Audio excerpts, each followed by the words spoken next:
olarak, geleneksel olarak tekne orucu etkinliğine önem veriyoruz.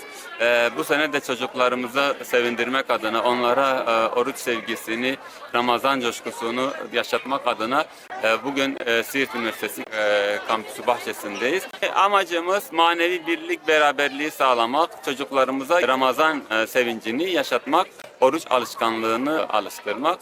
Bu şekilde onları sevindireceğiz. İnşallah önümüzdeki dönemlerde de onların mutluluğunu beraberce paylaşacağız. Allahu Ekber, Allahu Ekber. Eşhedü en la ilahe illallah. Hayye ale's-salah. Hayye ale's-salah.